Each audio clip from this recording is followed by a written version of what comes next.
Abnora, Lola, Gojani, Mazreku. Lola has a Master of Protocol and Soft Diplomacy. She's the founder of Pro Protocol and a member of the World Protocol Organization. She's also a partner at the International Center of Protocol and Diplomacy. I wouldn't say much more. She's going to be talking to us just now. Lola, please. Thank you so much, Patricia. On purpose, I did not give you more introduction about me because I am going to share a personal history in my speech today, but I'm certainly truly honored to speak alongside so many distinguished speakers and absolutely thrilled to be with all of you today. We are protocol change makers, but I would like to ask if we are active change makers. I said it also before, and I will repeat it. To me, protocol is culture. As every civilization and every nation progresses and evolves and develops, so does protocol as culture right along it. So we evolve and we develop, and protocol evolves and develops with us.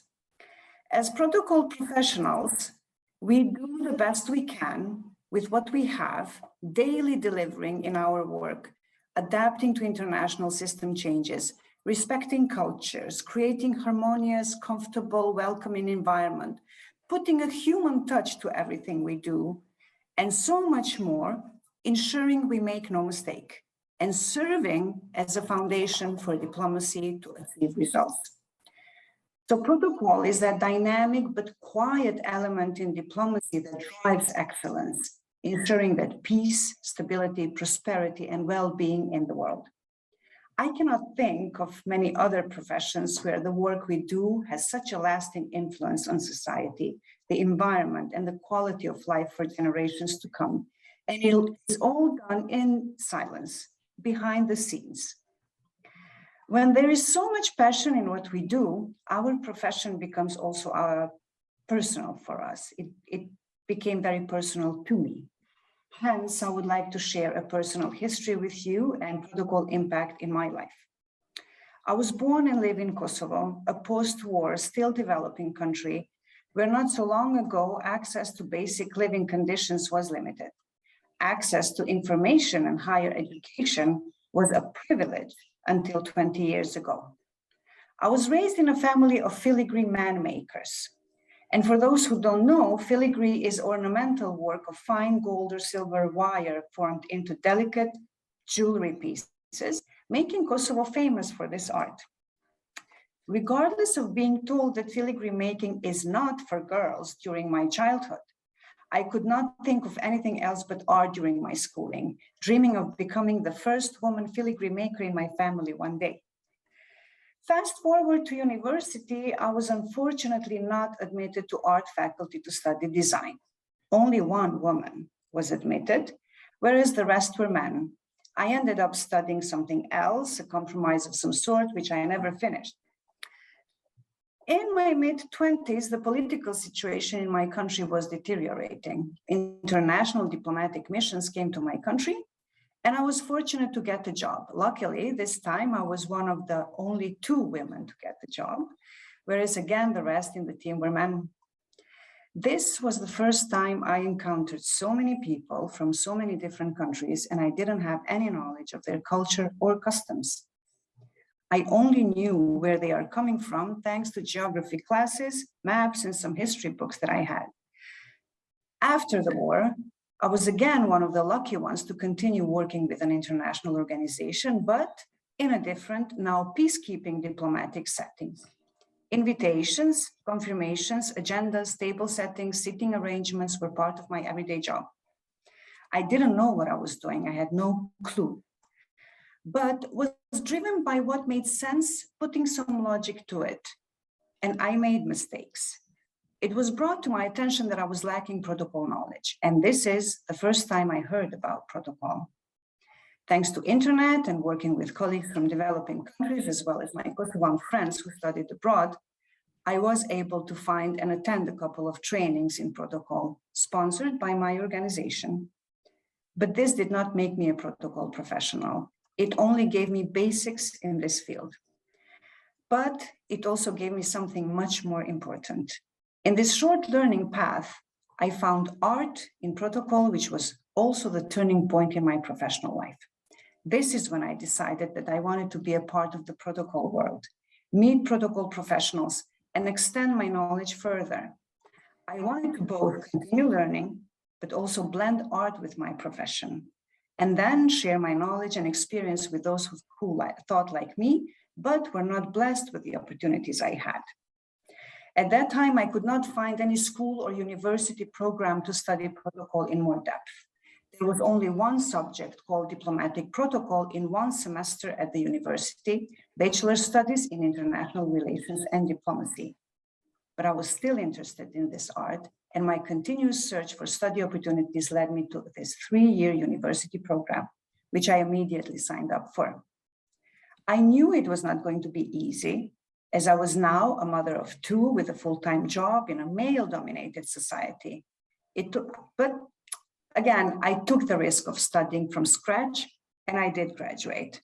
But did I become a protocol professional? Not yet, according to me. So then a great friend of mine introduced me to protocol and soft diplomacy master program at the International School of Protocol and Diplomacy in Brussels. Excuse me. I applied, I was admitted, and was enthusiastic to start my new study while still being a mother of 2 and a full-time worker, etc. And I did graduate without a day of delay. One of the happiest life moments was when I attended the graduation ceremony in Brussels and met the founders of ISPD, the change makers of the modern protocol world at that time. Earned my master's degree, and I was now officially a master of protocol and soft diplomacy, the second one in my country with such a degree, but also the first woman in my family with a master's degree. And I was now belonging to protocol world, something that I could only dream of not so long ago. I reached this point because change making in me manifested with persistence, fighting gender stereotypes, being lucky because I had full support from my family and friends, but was also accepted by the small international protocol community. But what about others from countries like mine? And I was thinking about this throughout my learning journey. Even today, there are many other developing countries in the world that still struggle for food and water. Access to education and information, internet, is unfortunately still considered a privilege if they have it. Protocol is nowhere to be seen in the list of country priorities, just like my country was, and to some point still is. My knowledge and experience sharing started as a natural flow of things, with its main aim in remaining faithful to my principles, to always share knowledge with young, diverse, gender equal groups of people who, like me, don't have access and financial means to attend trainings or get adequate education in protocol, to shed light to the importance of protocol and motivate young, talented professionals to either incorporate protocol in their field of expertise or pursue their careers in protocol. Today, I'm proud to see a great number of people that I introduced to protocol and motivated working in diplomacy and protocol around the world. My business card contains information in the Braille alphabet printed in the recycled paper. Just as the Braille alphabet uses dots instead of letters to create words, protocol connects the dots, connects professions, and connects people to create global balance and harmony. A woman in a post-war, male-dominated developing country fighting and breaking gender stereotypes that I encountered throughout my path was not an easy task. I came this far not only by believing in protocol as a profession, but by believing that protocol is much more than that. It is a way of life. Today, knowledge and experience sharing is easier thanks to technology. Ironically, thanks also to COVID-19 in the past couple of years, who pushed us to adapt very quickly to the new normal. In my professional path, I met, among others, brilliant young minds from around the world who are being led or connected mostly to tech industry, because this is where the future is, and no doubt about that.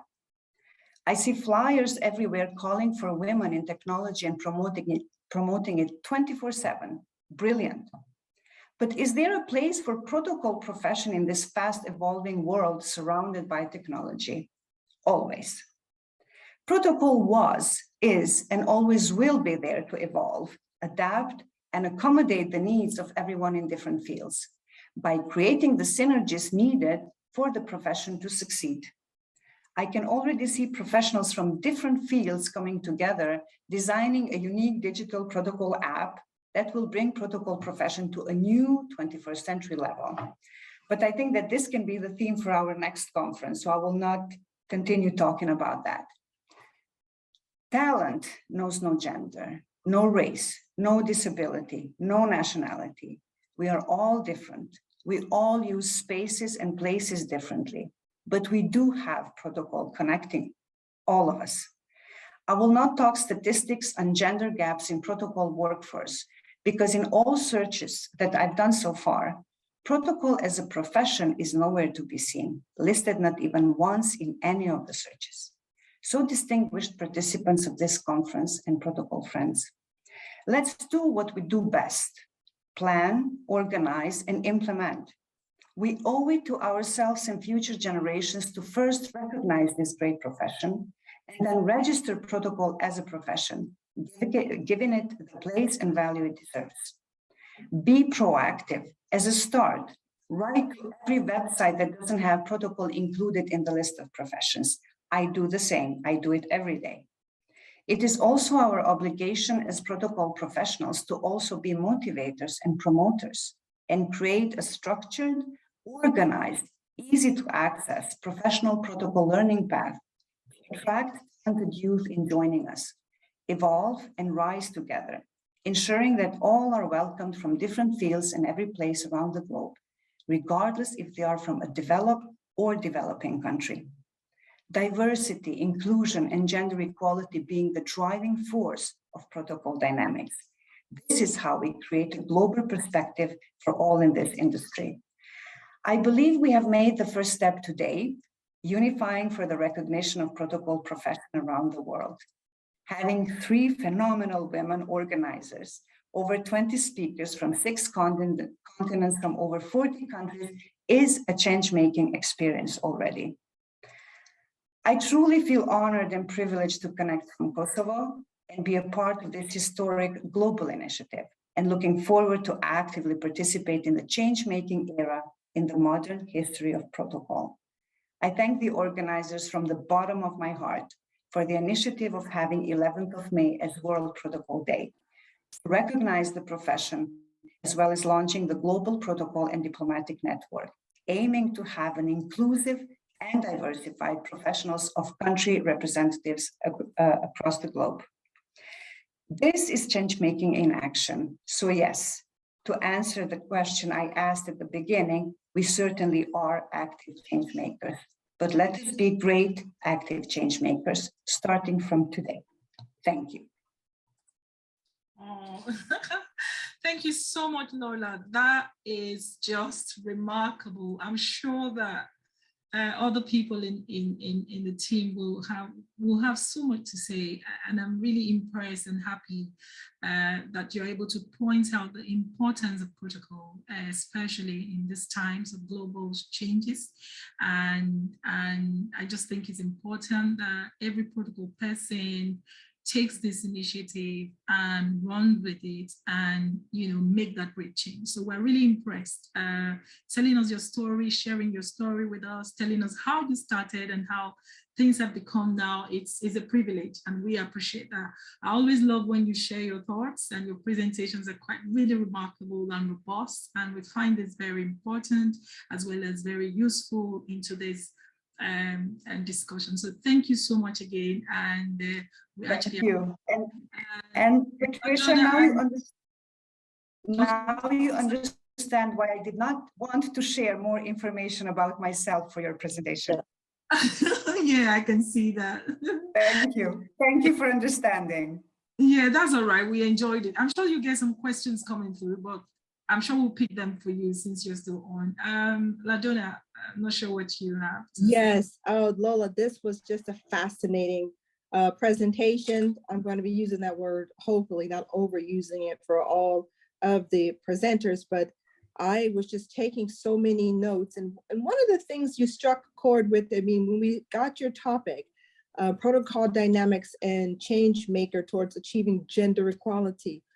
You know, here in the US, in my experience, I connect actually with more women protocol officers, and having come up through the military working protocol, quite frankly, more women, and some that I've talked to earlier in my career, you know, they kind of started as secretaries or hosts to some leaders, and then they've grown in this profession. And so what we do want to do is what you've established, and that is part of what we're starting with this conference, is to launch World Protocol Day. But in your research or in your experience, do you have some thoughts or have uncovered why there is such a disparity of women in protocol? I mean, why was it so restricted, or you think, just to that, you know, the male community?